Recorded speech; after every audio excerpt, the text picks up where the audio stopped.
Halo teman-teman, selamat datang di channel Mari Berkarya. Kali ini aku akan share gimana caranya mendaftar di GrabFood atau Grab Merchant.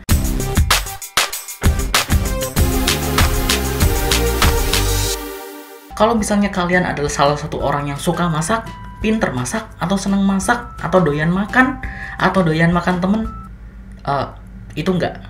Dan kalian ingin mendaftar sebagai GrabFood atau merchant dari GrabFood, maka kalian berada di tempat yang tepat. Kali ini aku akan share gimana caranya. Pertama-tama kalian search di Google daftar GrabFood. Ya iya, kita kan mau daftar GrabFood gitu kan. Kalian akan menemukan tampilan seperti ini, kalian klik aja di yang paling atas. Kemudian kalian akan disuguhkan form kecil di mana kalian harus mengisi data diri kalian biar kalian diterima di GrabFood. Ini bisa dilakukan di PC maupun di HP ya. Jadi kalian jangan beralasan bahwa, oh mas kok nggak bisa dilakukan di HP? Bisa. Kalian tinggal mengisi, saya berminat mendaftar menjadi, di situ ada dua pilihan, yaitu GrabMart atau Grab Merchant kalau nggak salah, kedua GrabFood. Kalian pilih yang GrabFood. Kemudian nama bisnis atau restoran. Nah, nama restoran kalian itu apa? Kemudian alamatnya kalian itu di mana? Alamat lengkap. Kotanya di mana, dan nama ini nama pemilik kalian dan nomor handphone kalian. Kemudian kalian centang I'm not a robot, kemudian klik di daftar. Setelah kalian klik, mungkin kalian akan menunggu beberapa saat, jadi kalian bisa tunggu sambil ngopi dulu, atau teleponan sama teman kalian, sahabat kalian, pacar kalian, mantan kalian, gebetan kalian, atau selingkuhan kalian, terserah.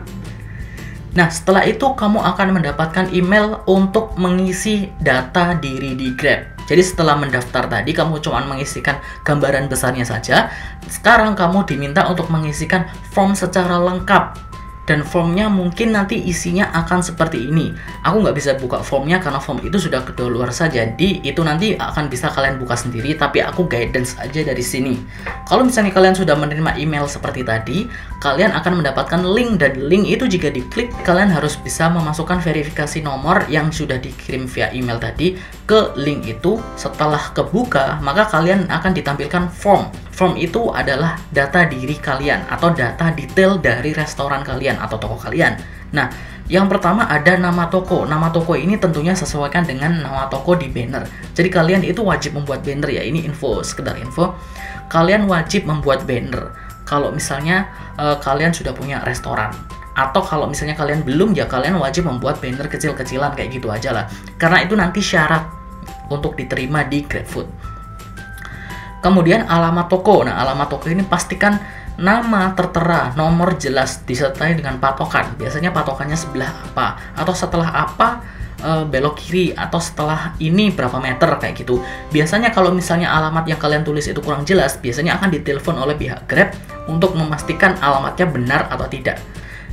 Kalau misalnya toko kalian itu berada di dalam mall, jadi kalau misalnya kalian punya toko di dalam mall, itu kalian harus menyetarkan nomor lantai dan unit berapa, katakanlah kayak gitu. Dan patokannya misalnya sebelah KFC atau sebelah McD atau sebelah toko apa, katakanlah kayak gitu. Kemudian nomor telepon toko. Nomor telepon toko ini pastikan bisa dihubungi karena nanti orang dari Grab akan menghubungi kalian via nomor ini untuk memastikan kelengkapan dan kepastian data kalian. Oke? Kemudian yang nomor 5 ini agak tricky, foto tampak luar foto. Jadi aku pribadi itu sudah revisi 2-3 kali kalau nggak salah foto tampak luar toko. Jadi kalau misalnya kalian itu di mall itu akan lebih gampang. Jadi booth kalian itu kalian foto semua booth pastikan kelihatan, itu kalau di mall. Tapi kalau misalnya kalian itu adalah toko rumahan atau restoran rumahan, kalian pastikan ada banner di depan rumah kalian, kemudian fotonya itu mencakup seluruh rumah kalian. Jadi seluruh bangunannya itu kelihatan. Jadi bukan di dalam rumah atau di dalam tokonya, nggak kayak gitu. Tapi semua tokonya, semua bangunannya termasuk samping kalian atau tetangga kalian itu kelihatan. Jadi mungkin tetangga kalian hanya 1/5-nya gitu aja lah. Pokoknya kelihatan batas dari rumah kalian itu seperti apa. Beserta banner dan kalian juga ada di situ. Jadi itu foto tampak luar foto. Atau kalau misalnya kalian itu adalah seller online, pastikan kalian memasukkan contoh seperti ini. Jadi ini ada contoh benar, ada contoh salah. Pastikan Instagram kalian, atau kalau misalnya kalian jualan di Instagram ya, atau Facebook, itu merupakan Facebook bisnis atau Instagram bisnis. Jadi jangan Instagram pribadi. Oke? Itu. Kemudian, nah ini foto tampak dalam toko. Tampak dalam toko ini harus ada, misalnya nih kalian rumahan, harus ada kaliannya. Harus ada kalian yang memegang produknya atau sedang memasak di dapur itu. Katakanlah kayak gitu. Jadi kalian harus perhatikan foto itu baik-baik, harus detail fotonya kayak gimana. Tujuannya apa? Untuk menunjukkan bahwa memang kalian itu benar-benar produksi atau benar-benar membuat produk itu sendiri, bukan ngambil produk dari orang lain kayak gitu. Oke? Kalau misalnya kalian di media sosial, maka kalian bisa mencantumkan hal-hal seperti ini, seperti yang ada di gambar ini. Oke? Itu. Kemudian ada foto logo. Nah, foto logo ini juga ada, tapi nanti bisa kalian ganti foto logo ini. Oke?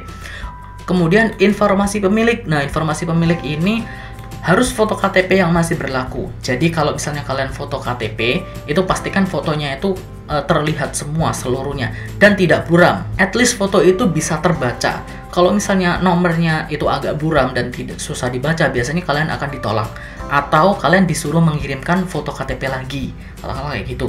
Kemudian yang kedua adalah foto Anda sendiri dengan memegang KTP. Nah, seperti di contoh, itu ada contoh yang benar, ada contoh yang salah. Yang benar itu memastikan seluruh wajah kalian ini kelihatan, tidak ditutupi oleh KTP-nya. Bukan seperti ini, tapi seperti ini. Pegangnya seperti ini, oke? Atau kayak gini, terserah. Yang penting foto KTP-nya itu kelihatan semua, detailnya kelihatan semua, wajah kalian juga kelihatan. Jangan sampai terpotong. Jangan memakai masker atau memakai apapun, karena itu verifikasi wajah kalian, oke? Kemudian NPWP jika ada.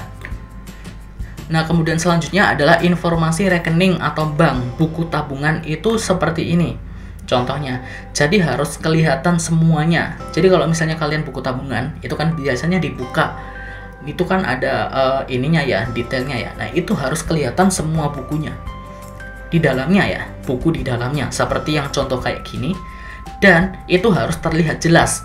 Jangan sampai itu buram atau nggak bisa dibaca. Kemudian yang ini adalah surat kuasa jika pemilik tabungan atau rekening itu berbeda dengan penanggung jawab. Jadi kalau misalnya kalian penanggung jawab toko atau toko itu punya kalian, tapi nomor rekeningnya itu bukan punya kalian, misalnya punya ibu kalian atau punya siapa, katakanlah gitu ya. Itu harus ada surat kuasanya. Kemudian informasi menu. Nah, informasi menu ini sebenarnya hanya detail saja menunya kayak gimana. Kalian pastikan menu, daftar menu itu dilengkapi dengan harga. Jadi kalian nanti akan diminta untuk membuat satu, kalau aku ya, satu PDF. Jadi aku buat dari Word itu, kemudian aku kasih detailnya kayak gimana, bahwa produk ini harganya sekian. Jadi ada foto produknya, ada nama produknya, kemudian ada harganya. Itu harus detail dan harus jelas. Oke. Kemudian foto makanannya seperti apa, itu harus ada di sana. Oke. Nah, itu nanti setelah kalian diterima akan dimasukkan secara otomatis oleh adminnya Grab. Tapi kalian tetap bisa menggantinya. Jadi jangan khawatir. Kalau misalnya kalian sudah membuat menu, ternyata Kak, ini salah menunya. Oh, ini harganya kurang. Katakanlah kayak gitu. Gak masalah. Karena nanti setelah kalian diterima, kalian sudah punya akun, maka kalian bisa menggantinya. Oke. Setelah itu kalian akan menerima email kerjasama atau perjanjian kerjasama. Kalian harus menandatangani perjanjian kerjasama itu. Biasanya itu akan ditandatangani secara online karena ya masa sekarang gitu kan, masa pandemi. Jadi kalian harus klik review and sign. Jadi kalian akan dikirimi email dari Grab untuk perjanjian kerjasama, kalian tanda tangan di situ. Pertama kalian baca dulu. Aku tidak akan menampilkan formnya kayak gimana karena itu rahasia banget antara kita sebagai merchant dan Grab. Itu perjanjiannya antara kedua belah pihak. Jadi aku nggak bisa tampilkan. Tapi kalian bisa klik di situ, kemudian review kayak gimana, kemudian kalian bisa tanda tangan secara virtual. Oke? Dan ini aku lakukan dengan PC atau komputer. Aku nggak tahu kalau misalkan handphone bisa atau enggak. Setelah kalian menandatangani kontraknya, kalian akan melihat email seperti ini. Yang berarti perjanjian kerjasama kalian sudah tertandatangani atau sudah resmi. Nah, kalian akan menunggu mungkin 1-2 hari lagi. Setelah itu kalian akan mendapatkan konfirmasi dari OVO seperti ini. Jadi selamat, pendaftaran OVO sudah disetujui. Nah, kenapa aku mendaftar Grab? Lah kok yang diterima atau disetujui itu OVO? Ya, karena Grab bekerja sama dengan OVO. Kalau misalnya kalian nanti sebagai GrabFood atau GrabFood Merchant, kalian akan bisa menerima pembayaran via OVO. kalian bisa klik di verifikasi email sekarang. Itu nanti kalian bisa baca tata caranya kayak gimana dari gambar yang ada di samping sini. Kemudian setelah kalian sudah mereview dan memverifikasi emailnya, kalian akan menerima email seputar QRIS atau QRIS. Ini adalah stiker atau kode yang bisa kamu print kemudian kamu taruh di depan tokomu. Tujuannya untuk apa? Biar nanti Grab driver itu bisa membayar via OVO lewat scan barcode itu. Jadi kalau misalnya Grab driver yang menjemput makanan nanti, makanan ke restoran kamu atau ke toko kamu atau ke rumah kamu ya, itu nanti kalau misalnya Grab drivernya masih belum punya uang, dia bisa membayar via OVO. Bayarnya gimana? Pakai stiker itu tadi yang kamu print. Kamu akan mendapatkannya nanti setelah proses yang sudah aku jelaskan tadi. Oke? Nah, setelah kamu cetak itu, kamu taruh di depan tokomu. Oke, setelah semua proses itu sudah kalian lewati, kalian akan bisa login di Grab Merchant. Jadi kalian download aja aplikasi Grab Merchant, kemudian login dengan menggunakan username dan password yang sudah kalian terima. Kalau misalnya kalian belum menerima username dan password, kalian tanyakan ke call centernya Grab. Oke? Atau kalian balas saja ke email yang dikirimkan ke kalian. Kalian tanyakan username dan passwordnya apa. Biasanya mereka lupa sih. Kalau aku dulu kayak gitu, makanya aku tanyakan username dan passwordnya apa. Oke, itu tadi informasi yang bisa aku share tentang gimana caranya mendaftar di GrabFood atau Grab Merchant. Semoga informasi tadi bisa bermanfaat bagi kalian dan kalian bisa mendaftar Grab dan bisa sukses di bisnis GrabFood ini. Oke? Jangan lupa untuk klik tombol like-nya, kemudian subscribe channel ini dan nyalakan notifikasinya biar kalian tahu kalau misalnya ada video baru tentang bisnis online dan bisa membantu kalian dalam berbisnis di masa sekarang ini. Sampai jumpa di video berikutnya. Dadah!